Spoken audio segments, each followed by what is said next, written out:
कराची का वो इलाका जहां फुटबॉल सिर्फ खेल ही नहीं, पहचान है। लेकिन 16 मार्च 2013 की रात इसी लियारी की तंग गलियों में फुटबॉल किसी बॉल से नहीं, सर से खेली गई। सवाल ये है कि ये जुल्म किसने किया? सवाल ये है, अरशद पप्पू आखिर कौन था और क्यों उसका अंजाम इतना वहशी और इतना खौफनाक बना? ये कहानी सिर्फ एक गैंगस्टर की नहीं, ये कहानी है बदले की, पावर की, सियासत की और एक ऐसे सिस्टम की जो अक्सर डर से जागता है। आप देख रहे हैं रियल क्राइम केसेस, जहां हम पाकिस्तान की सबसे अंधेरी, सबसे खौफनाक और सबसे छुपाई गई कहानियों को बेनकाब करते हैं। अगर आप ऐसी रियल स्टोरीज सुनना चाहते हैं जो सिर्फ न्यूज़ नहीं, हकीकत होती हैं, तो अभी चैनल को सब्सक्राइब करें और बेल आइकन प्रेस करना ना भूलिएगा ताकि कोई भी कहानी आपसे मिस ना हो। चलिए अब शुरू करते हैं अरशद पप्पू की वो कहानी जो लियारी ही नहीं, पूरे कराची के अंडरवर्ल्ड को हिलाकर रख गई। हर शहर का एक अंधेरा चेहरा होता है जहां कानून कागज़ पर होता है और फैसले गलियों में। कराची का वो चेहरा था लियारी। ये सिर्फ एक इलाका नहीं था, ये एक सिस्टम था। अपना कानून, अपनी अदालत और अपनी सजा। लियारी में लोग पुलिस से पहले गैंग लीडर का नाम लेते थे। यहाँ पावर वोट से नहीं, खून से बनती थी। और जब पावर का सिलसिला शुरू होता है तो फिर शहर या मुल्क का फ़र्क नहीं रहता। बॉम्बे हो या कराची, फॉर्मूला एक ही होता है। वहाँ एक दौर में दाऊद इब्राहिम का नाम गूंजता था, यहाँ हाजी लालू का खौफ बोलता था। वहाँ गैंग्स बनते और टूटते रहे, यहाँ नए चेहरे पुराने खून के साथ उभरते रहे। इसी लियारी में दो नाम ऐसे थे जो दोस्तों से ज़्यादा क़यामत बन गए। एक तरफ रहमान डकैत और दूसरी तरफ अरशद पप्पू। लेकिन कहानी यहाँ से मुख्तलिफ हो जाती है, क्योंकि अरशद पप्पू सिस्टम का शिकार नहीं था, सिस्टम का वारिस था। वो किसी गैंग का हिस्सा बनकर नहीं आया था, वो गैंग वॉर के घर में पैदा हुआ था। और जब पावर विरासत में मिले तो फिर रहम अक्सर पैदा ही नहीं होता। 1970 का लियारी, जहाँ बच्चे कहानियों से नहीं, असली लाशों से सीखते थे। इस दुनिया का एक बादशाह था, हाजी लालू। मनशियात, जुआ और गली गली फैला खौफ। अरशद पप्पू इसी घर में पैदा हुआ, जहाँ पावर माँ की लोरी से पहले सिखाई जाती है। यहाँ कोई मासूम बच्चा नहीं था जो वक्त के साथ बिगड़ा या बचपन से ही सख्त बनाया गया। उसकी आंखों में बच्चों वाली शरारत नहीं, चैलेंज होता था। गुस्सा उसकी फितरत में था, बेरहमी उसका हथियार और पावर उसका नशा था। लियारी के लोग कहते हैं पप्पू लड़ता नहीं था, मिसाल कायम करता था। जो उसके सामने आता वो या तो डरता या फिर अपने पैरों पर घर वापस नहीं जाता। जवानी तक पहुंचते पहुंचते अरशद पप्पू सिर्फ गैंगस्टर का बेटा नहीं रहा, वो खुद डर की एक पहचान बन चुका था। और जब शहर आपका नाम लेकर सांस लेने लगे तो समझ जाएं, कहानी सिर्फ शुरू नहीं हुई। 1996 लियारी के लिए ये सिर्फ एक साल नहीं था, ये एक जख्म था। उस साल बाबू डकैत ने दादुल को कत्ल कर दिया और उसी एक गोली के साथ सिर्फ एक आदमी नहीं मरा, एक बेटा पैदा हुआ। उसका नाम था रहमान डकैत। बाप की लाश उठाते हुए रहमान ने समझ लिया था, इस शहर में इंसाफ अदालत से नहीं, बंदूक से मिलता है। उस वक्त रहमान की उम्र ज्यादा नहीं थी, लेकिन नफरत उसके कद से बड़ी थी। और जब एक जवान को सहारा चाहिए होता है तो लियारी में सिर्फ एक दरवाज़ा खुलता है। वो दरवाज़ा था हाजी लालू का। हाजी लालू ने रहमान को सिर्फ गैंग में नहीं लिया, उसे बेटा बना लिया। और फिर लियारी ने वो दौर देखा जहां दो आग के शोले एक ही शहर में सांस लेने लगे। एक तरफ अरशद पप्पू, दूसरी तरफ रहमान डकैत। दोनों जवान, दोनों बेरहम और दोनों पावर के भूखे। फिर जो हुआ उसे सिर्फ क्राइम कहना गलत होगा। मंशियात, पत्ताखोरी, किडनैपिंग फॉर रैंसम, लियारी की गलियों से लेकर कराची पोर्ट के कंटेनर्स तक हर चीज़ की कीमत थी। और वो कीमत सिर्फ पैसों में नहीं, खून में अदा होती थी। इस जोड़ी ने लियारी को सिर्फ कंट्रोल नहीं किया, लियारी को याद दिलाया कि असली हुक्म किसका चलता है। मसला सिर्फ ये नहीं था कि दोनों ताकतवर थे, मसला ये था कि दोनों का मिजाज एक जैसा था। दोनों के लिए बंदूक सोच से तेज थी और गोली बात से पहले निकलती थी।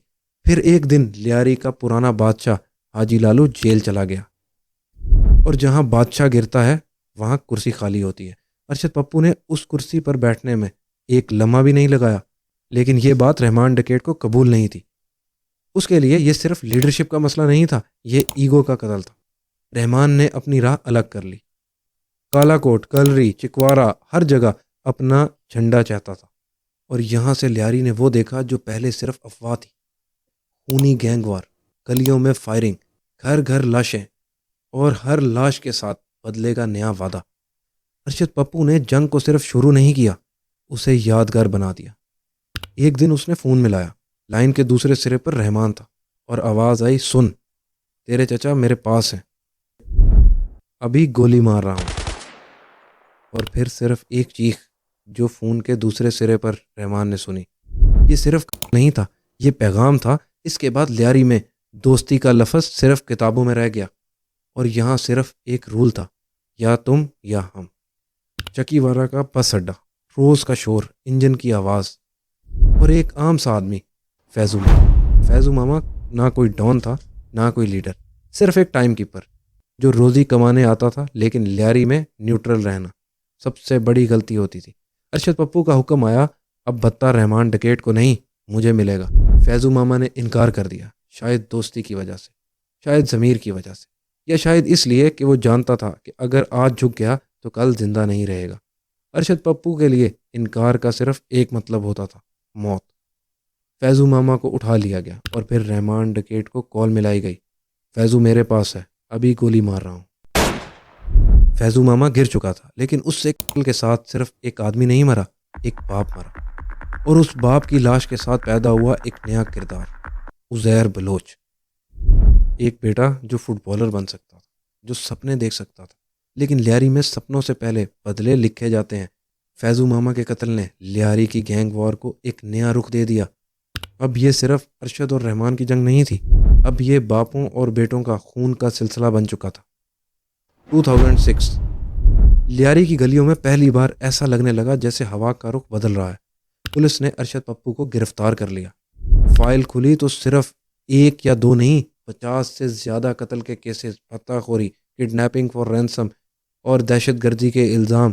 कागज़ों पर यह एक मजबूत केस था। लेकिन लियारी में सिर्फ सबूत काफ़ी नहीं होते, ज़िंदगी भी दांव पर लगती है। गवाह एक एक करके खामोश होते गए। कुछ ने बयान बदला, कुछ ने शहर छोड़ दिया और कुछ कभी अदालत तक पहुंच ही नहीं सके। केस धीरे धीरे कमज़ोर होता गया और फिर 2008 में अरशद पप्पू जेल से बाहर आ गया। लेकिन बाहर की दुनिया अब वो नहीं थी जो वो छोड़ कर गया था। लियारी जहाँ कभी उसका हुक्म चलता था, अब उसके लिए नोगो एरिया बन चुका था। पावर उसके हाथ से फिसल चुकी थी। और जो गैंगस्टर अपना इलाका खो देता है वो जिंदा तो होता है लेकिन महफूज नहीं होता। 2009 एक और साल जो लियारी के लिए एक और लाश लेकर आया। रहमान डकैत पुलिस एनकाउंटर में मारा गया। गलियों में खामोशी थी, लेकिन शहर ने समझ लिया था कि एक बड़ा किरदार सीन से हट चुका है। अरशद पप्पू के लिए यह खबर राहत जैसी थी। उसे लगा अब रास्ता बिल्कुल साफ है, अब लियारी वापस मिल सकती है। लेकिन लियारी कभी खाली कुर्सी ज्यादा देर तक खाली नहीं छोड़ता। रहमान डकैत के जाते ही गैंग ने नया फैसला कर लिया। नया लीडर उज़ैर बलोच। और उज़ैर सिर्फ बंदूक उठाने वाला नहीं था, वो गुस्सा कम और सोच ज़्यादा रखता था। जहाँ पहले फैसले गोली से होते थे, वहाँ उज़ैर रवायत और सियासत दोनों समझता था।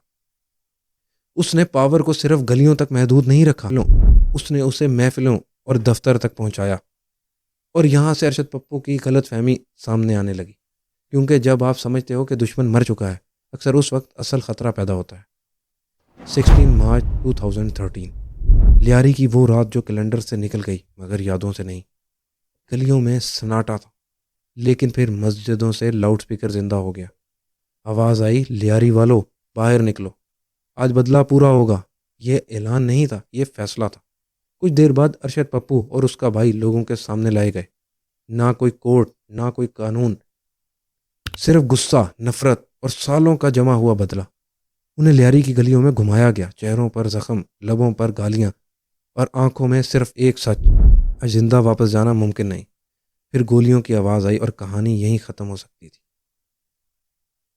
लेकिन नहीं हुई। उस रात लियारी ने वो देखा जो शायद इंसान कभी ना देखे।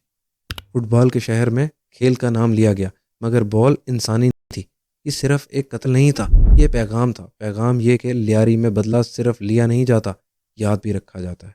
उसके बाद अरशद पप्पू का नाम सिर्फ हिस्ट्री नहीं बना, बल्कि वो खौफ की मिसाल बन गया। और लियारी ने वो देखा जो शायद कभी भूल नहीं सकेगी। अरशद पप्पू गैंगस्टर था, कातिल था और खौफ की एक जिंदा मिसाल भी। लेकिन उसका अंजाम सिर्फ उसकी कहानी नहीं सुनाता, ये सिस्टम का आईना भी दिखाता है। जब कानून देर से जागे, जब इंसाफ सिर्फ फाइल्स में रह जाए, तो फिर गलियों में फैसले होते हैं। और जब ऐसा होता है तो बदला कानून बन जाता है और कानून खामोश तमाशा।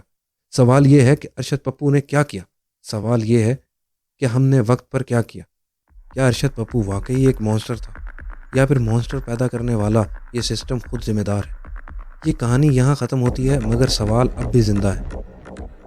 मिलते हैं नेक्स्ट थ्रिलिंग एपिसोड में, लेकिन उससे पहले चैनल को सब्सक्राइब ज़रूर कर लें, क्योंकि हम आपके लिए ऐसे ही थ्रिलिंग केसेस लाते रहेंगे। खुदा हाफिज़।